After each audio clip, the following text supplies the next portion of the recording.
Yesterday, I revisited actually, it was a book that I had not read or listened to, an audible book um, by Seth Godin, who we've talked about before on, I think, in a previous episode of this podcast. But it just reminded me how much I love that guy. I think if there's one person that I've come across that is all so completely encompasses all the angel voices in my head, I would have to say it's him. Mm, Like everything he says is just right on point with all the thoughts and feelings and my kind of view of the world. So I wanted to give him a shout out because he's kind of like Brene Brown. Like I listen yeah. to him, and it's not just the ideas that he communicates. It's his presentation, his personality, the stories he chooses to tell, his kind of demeanor that I think is just wonderful, and I am really inspired listening to anything I've heard of his. So the I the don't book that think, yeah, what are you listening to with it? I can't remember what we talked about before. We have talked about him before. That's what I was going to say. I don't recall us talking about him for some reason. I don't, maybe we have, but I don't remember that name. And now I'm dying to get whatever you were listening to. I might be saying his name wrong, but the one that I was listening to yesterday, which is not something that I've listened to before, but just as good as anything else I've listened to, is called Leap First. It's on Audible.com. It's a Mm. short. I think it's a lecture or some kind of presentation he did to a small group. So Leap First by Seth Godin, and I don't know if I'm getting that pronunciation right, but it's Godin. Seth Godin. Oh, So check great. that out. Very, very, very inspired, and just feel like the world's a good place to be after listening to what he has to say. Hold on one second. My sink is dripping and it's driving me a little nuts. I just have to Okay. make that stop. Hold on. Speaking of sinks, I need to report in on the soup party. I How have to do get. I have to. I miss the jump from sinks to party? Oh, because you Because yes, got it. the sink was so Right. so when I kind of jokingly talked about the sink being clogged on what day did we record on Friday, did we? Uh-huh. um or Thursday, well, Friday. So I was like, yeah, it was crazy, assuming, well, we'll get it fixed. And it turned into just, no, there's huge problems. He's like, we might need to tear down a wall.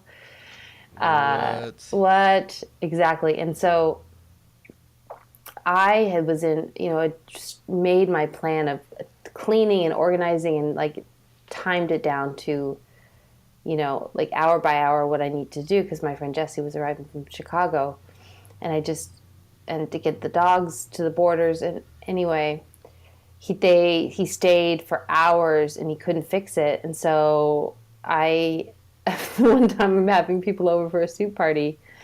There was no, it was fully just using the bathtub, just did all the Oh, dishes in the bathtub, sweet. and they were able to fix it on Monday morning. But it couldn't have been sweeter. It was just, um, it was such a nice evening and so natural and just the right people and tone, and we laughed and no one really knew each other. And there's this really old 1985 Wisconsin trivia game called Escape to Wisconsin that I got at the thrift store, of course. It was just some really random trivia about Wisconsin and people that lived here and the history and some fun facts. That it was just, we just kind of, it was just such a reminder that just having people over to your home, and gathering in person with people is just so important to do. And we're, as human beings, that's our being in our element. That's what we do, and we don't do it enough. We don't do it enough, and it's the idea of doing it in your home. You're like, it's inviting people into your shelter, in in warmth, and it just, And it was the first snow of the season, so and it snowed like it was Narnia. It was just beautiful powdered billowing snow and it covering all the trees. And so after we had soup and we played the game, we didn't really play the game, we just laughed and told the guest trivia things. I said maybe we could just take a walk in the snow, and so we all bundled up and took a beautiful walk to the lake in the snow. It was so nice. It was just so nice. Oh, that sounds It awesome. was really great. It was a really good reminder to do that. And the soup was tasty. What soup did you end up I making? went with the coconut pumpkin butternut squash soup. Coconut pumpkin butternut squash. Curry, sort of. No, really, a little bit of curry.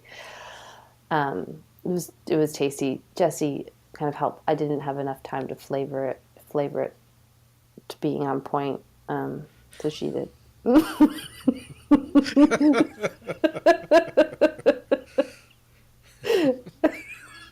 No, I actually am really good at flavoring, but I didn't want to take a risk. I kind of wing it, you know? Right. And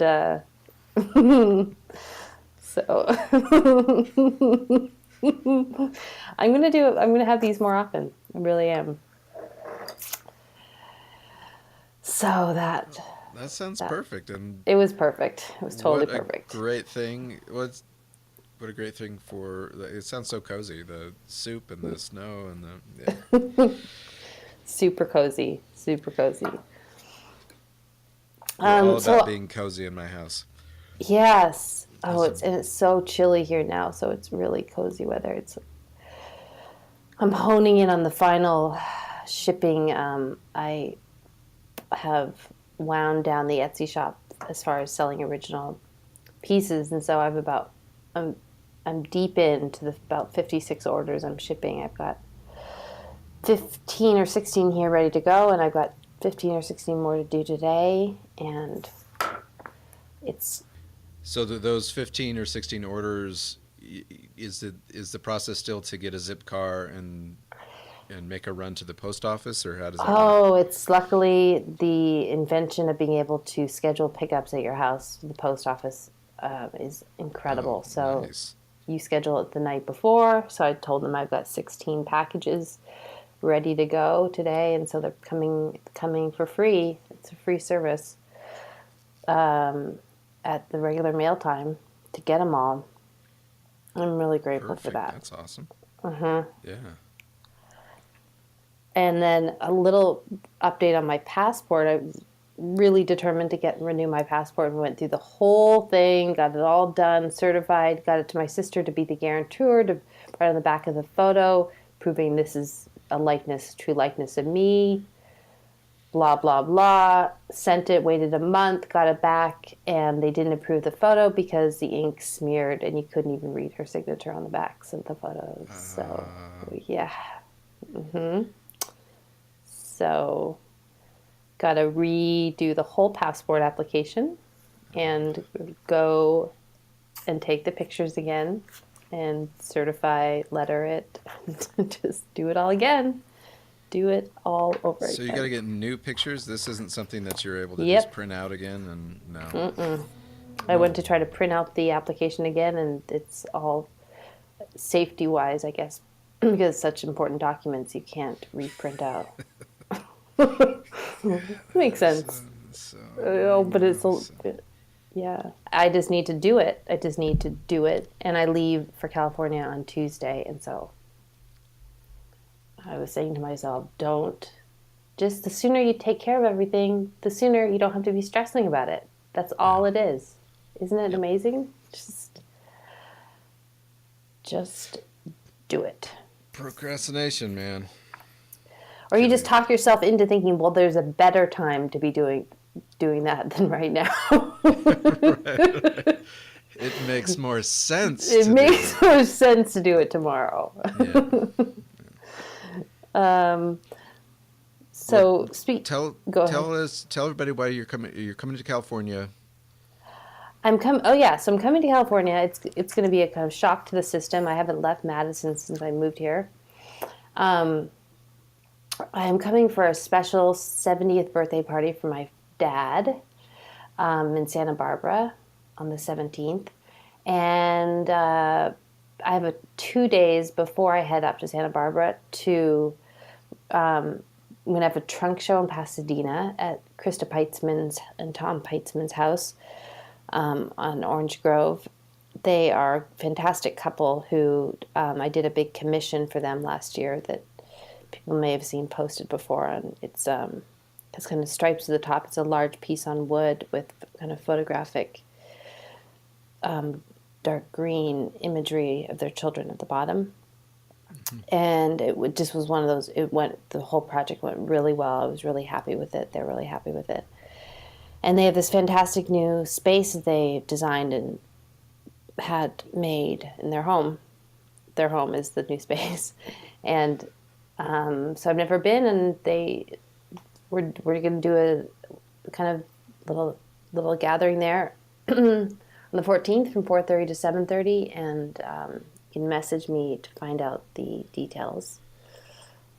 It's kind of a just winging it thing. I'm not really publicizing it all that much. It's a lot to kind of think about being extremely social.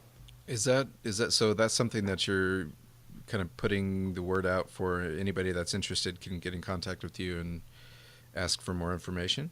Yes, Oh, for the okay. address, because I don't want to post the address on Facebook. Sure. So we created a private group. So if you message me through Facebook, I will add you to the group, and feel free to pass it on to any friends, and you can come This will be an by. opportunity to come and hang out with you for a little bit. And will you be selling work or showing I will work be or? selling work. I have some Okay. G clays to sell, and then I have some original work that ranges in price. So I'm bringing it with me. And And will then there be snacks? there will be snacks. There will be snacks, snacks and beverages. Delicious. Krista's providing that stuff, which will Love probably be very snacks. nice. I know. I do too. I really, really do like snacks. I had a come to Jesus moment where where there'd been a gathering and there were all these cookies and fudge, and I brought some home with me, and I hadn't really had sugar in 4 or 5 months, and I brought it home in this container. I'm like, don't do it, but I was like, I did, and it's just been haunting me. And I put it in the garbage 3 days ago, and I swear, just knowing it's still there, and I'm like, just remove it from the house. Just step outside and remove it, because I thought I'm gonna go and get it out of the garbage and eat it. I know it. I know I'm gonna do it. There's a brownie in there. There's some good cookies. And so just before the podcast today, I just walked the dogs and I'm like, I took it to the garbage. Way to go. That's some Ah, serious self-control and knowing your limits and all of the good stuff.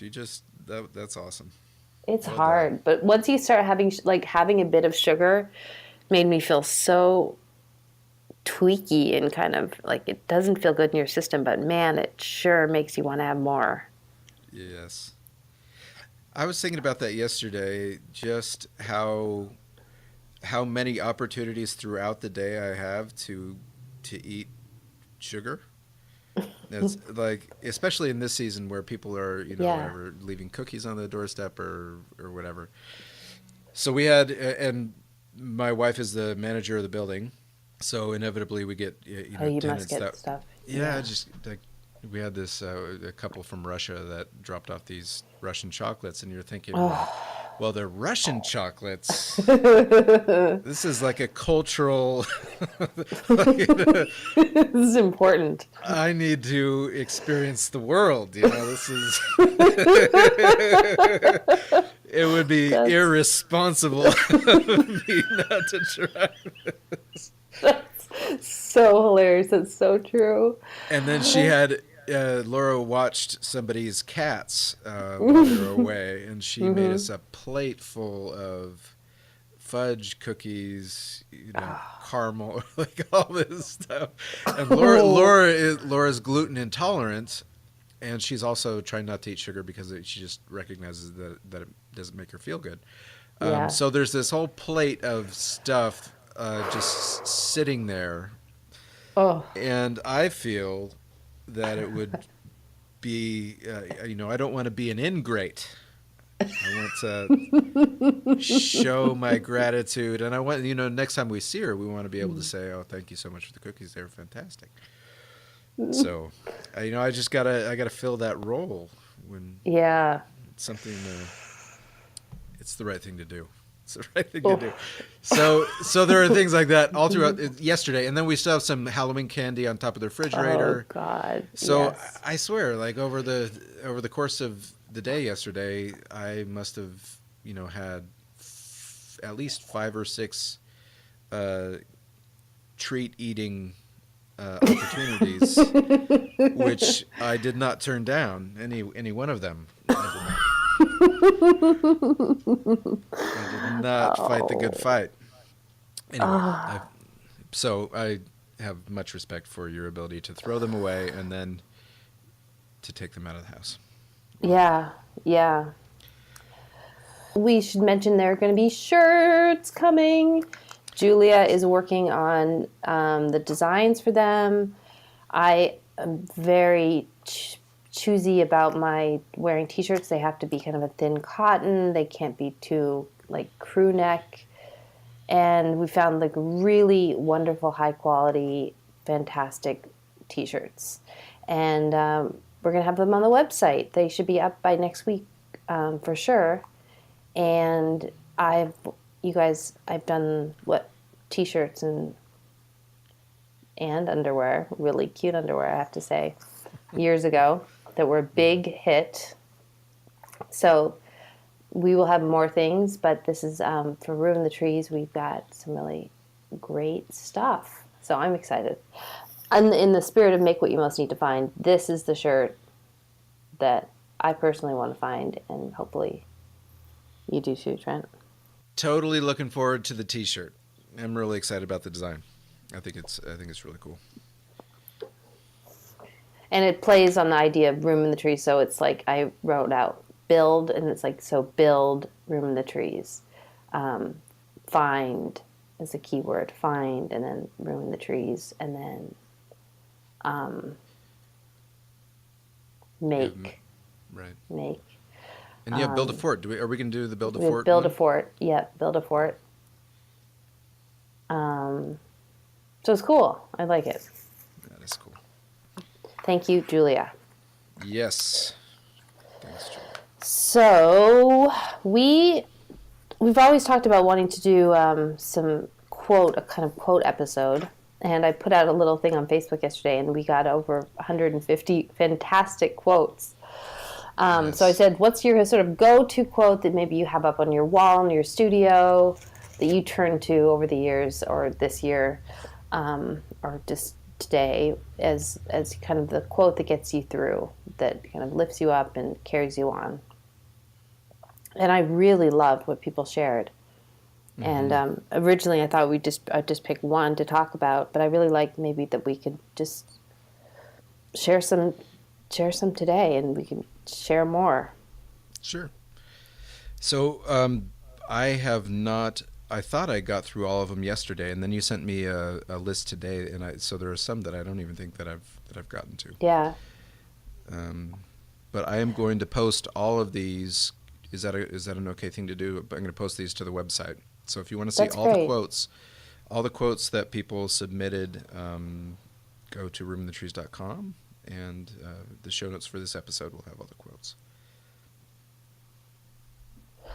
So there's some good ones. Okay, so I'll just read one I really love. Amanda Grace shared. It's by W.B. Yeats, and it is, "Hope and memory have one daughter, and her name is art." That made me just want to burst into tears. It's so beautiful to me. I feel personally that my work really wants to come from hope and memory. She said she came across it as she was building my dwelling, her studio in Sligo, Sligo, which also happens to be next to his grave, which is amazing. So This one is from Tracy Bolt Jones.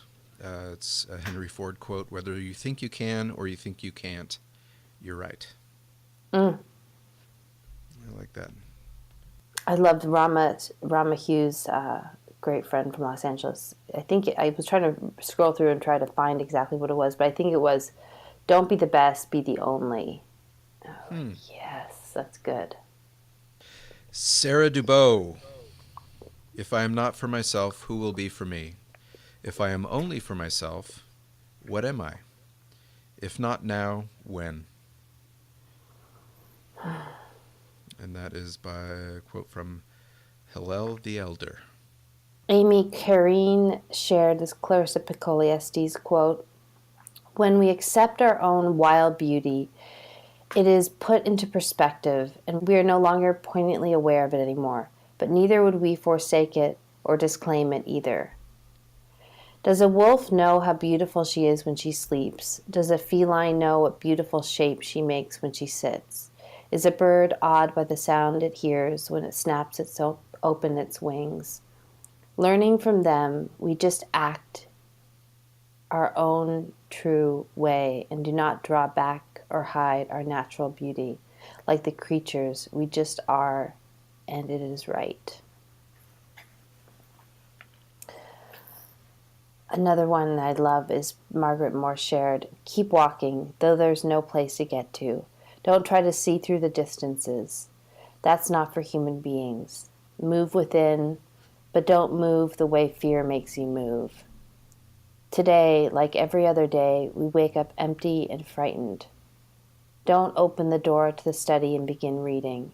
Take down a musical instrument. Let the beauty we love be what we do. There are hundreds of ways to kneel and kiss the ground."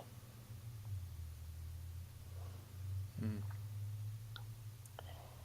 Cynthia Reynolds shared this John O'Donohue: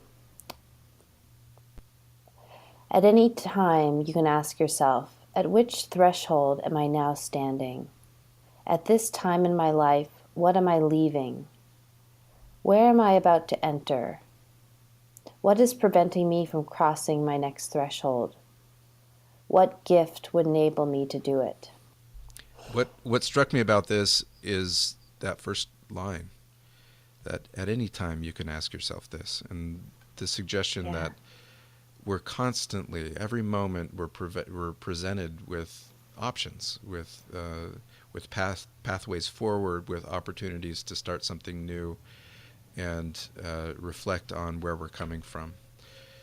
And I don't know, I like that idea that there's of the significance of each moment. Of each moment we have freedom. We have freedom to choose. We have a story to tell, things to be excited about, opportunities to create, and this felt like a very hopeful and kind of having a reverence for the freedom that we have in each moment. Yeah. The significance of being present. And that's by John O'Donohue. Mm-hmm. I heard this Chuck Close quote a week or so ago when I was watching something, and I was trying to find it again, and Eric Scott shared it yesterday. And it's: "Inspiration is for amateurs. The rest of us just show up and get to work." The last one I'll read is Kelly Walker shared: "Once upon a time when women were birds, there was a simple understanding that to sing at dawn and to sing at dusk was to heal the world through joy. The birds still remember what we have forgotten, that the world is meant to be celebrated." Mm-hmm. By Tempest Williams. That totally made me want to cry. It's so true. What about you? For you? Melanie Price shared a Joseph Campbell quote: "We must let go of the life we have planned so as to accept the one that is waiting for us."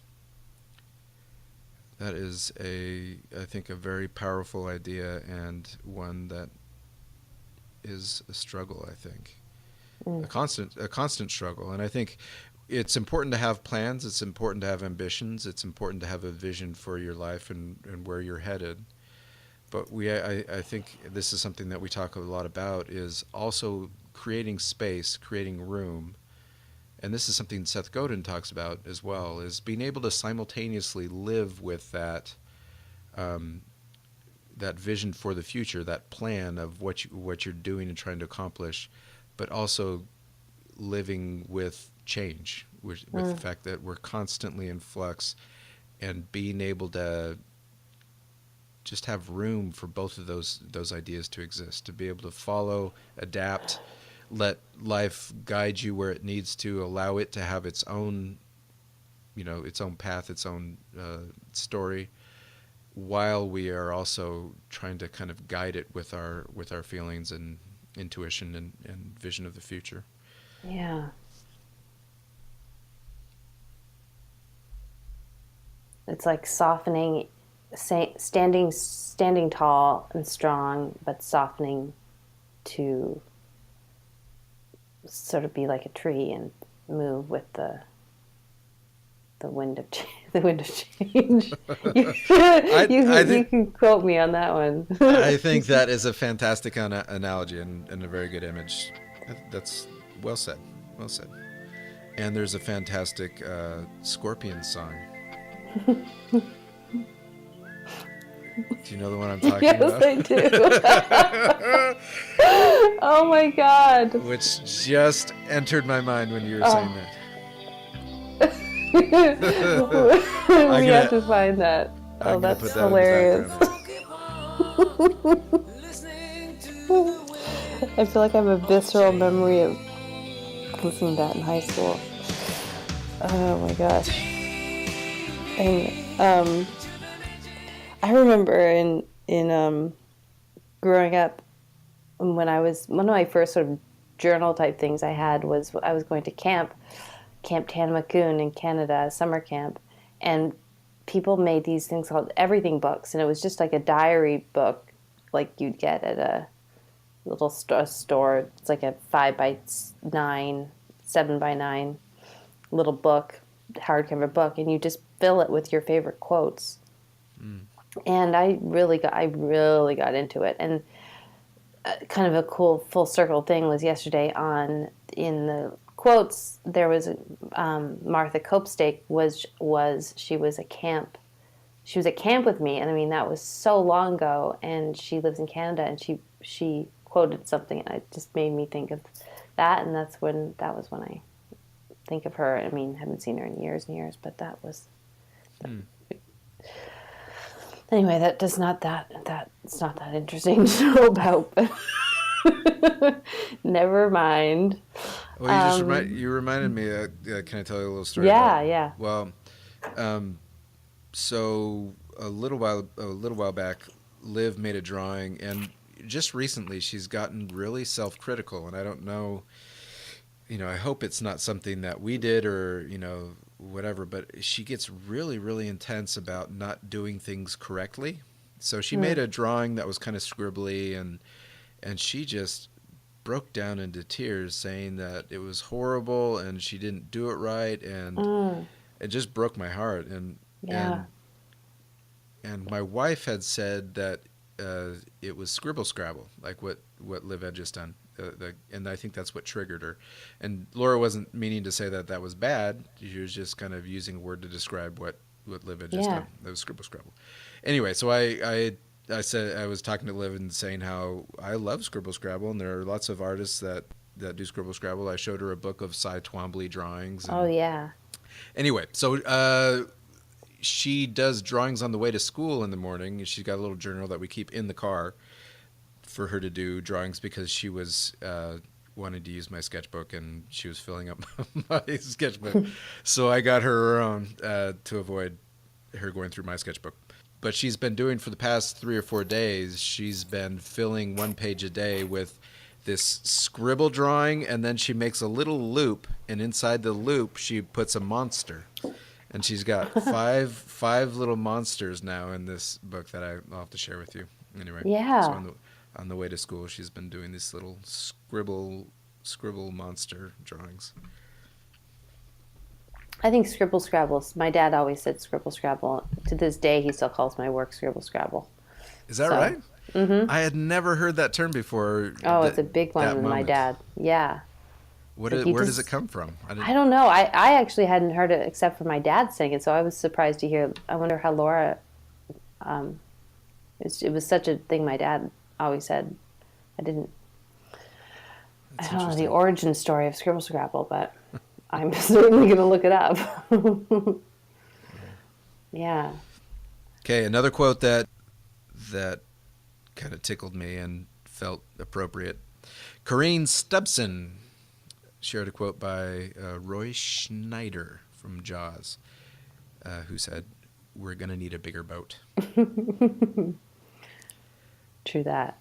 I have felt that sentiment many times over the past several months. We are gonna need a bigger boat. What's an example of what kind of thing for you? I think that's just life in general. It feels overwhelming. It feels like the challenges and problems that we face are just too big, and there's this constant feeling like, yeah, we're gonna have to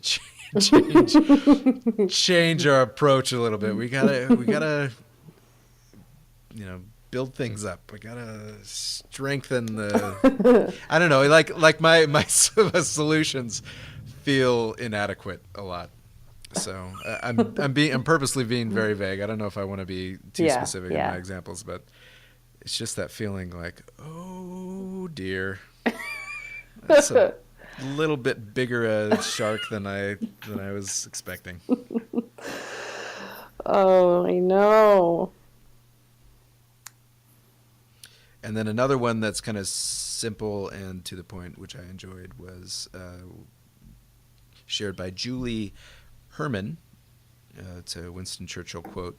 He says, "When you're going through hell, keep going." And I like that. Don't stop. Don't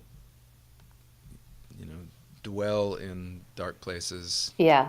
Keep on moving forward, and eventually you'll pass through it. I love Danielle Donaldson shared, promise me you will not spend so much time treading water and trying to keep your head above the waves that you forget, truly forget, how much you've always loved to swim. By Tyler Knott Gregson. Yeah, I like that one a lot too. Yeah. That's easy.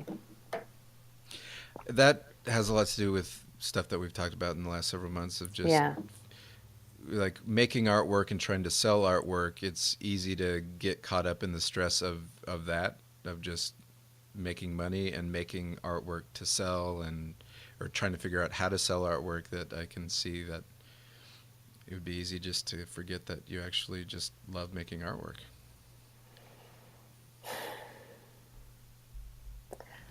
I feel at a place right now where I not in a not it's just in a kind of calm and surrendering way. I feel like I'm just raising my hands up and just be like, it'll be interesting to see what happens because you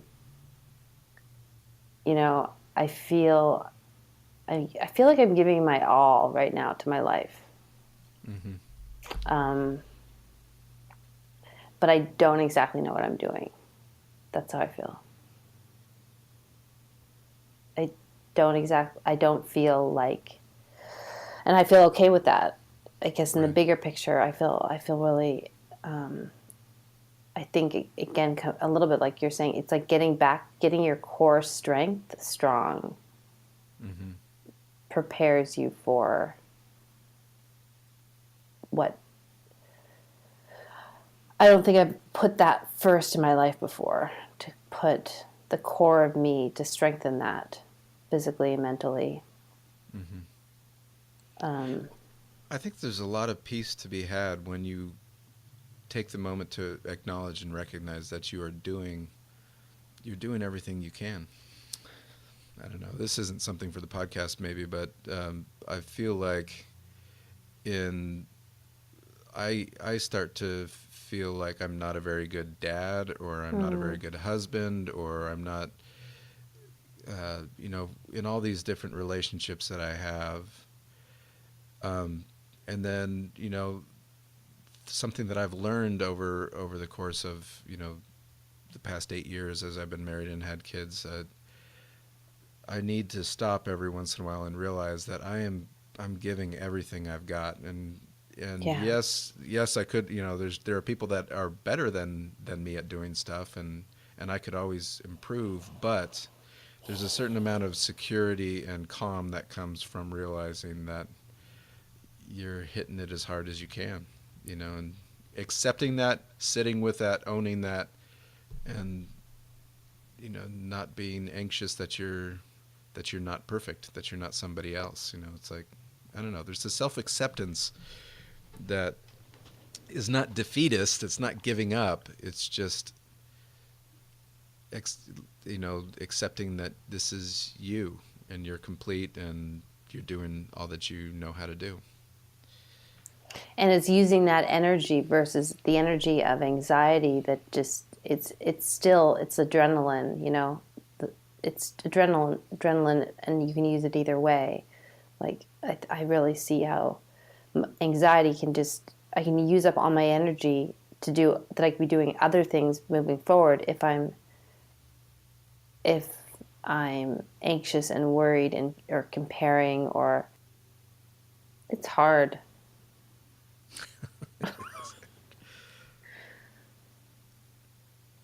like I was thinking about Los Angeles, and I kept wanting to call you and say, I can't do it. I just cannot do it. I can't be on, and I'm thinking, I have to figure out how to navigate being on and with people publicly and not let it completely, all the energy that I put into preparing to do that, like how to learn how to have ease in my public life as a professional person.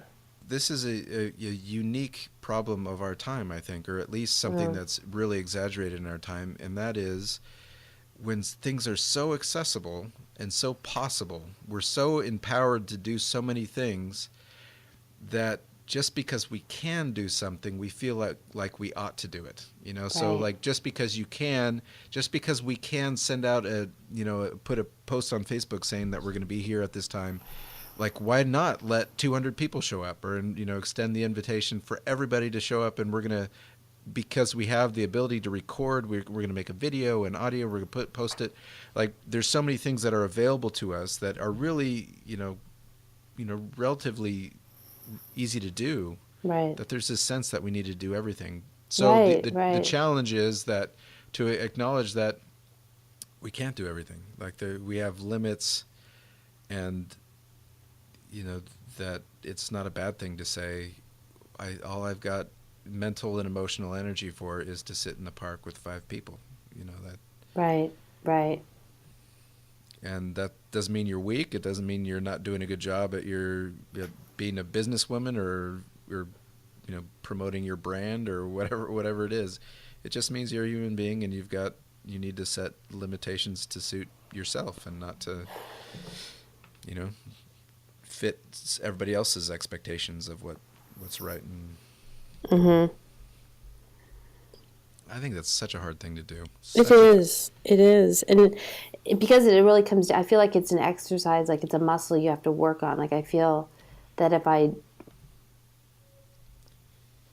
it's because it's all me. Like I can either be thinking about that and prepare. Like, for example, I really, really want to see my friend Mariana. I haven't seen her in equally as long, since, maybe 3 or 4 years. And I'm dying to see her. And I want to have that kind of friend time.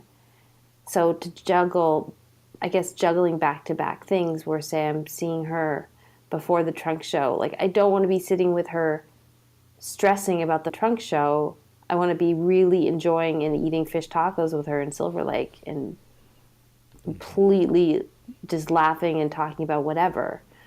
And then be able to go and be professional and have a good event and enjoy myself. Not the night before, not be able to sleep, feel tired, my eyes are tired. I'm, like it can go either way. It can go either way. And Right.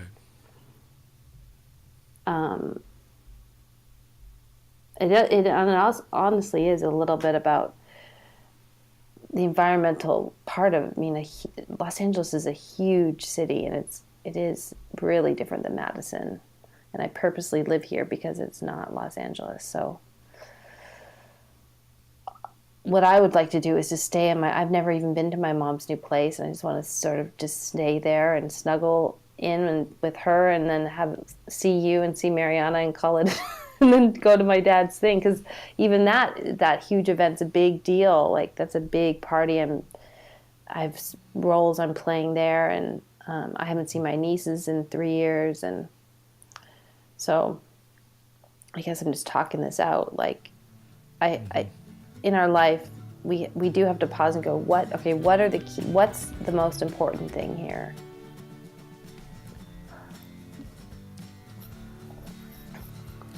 We're going to need a bigger boat. Oh my God.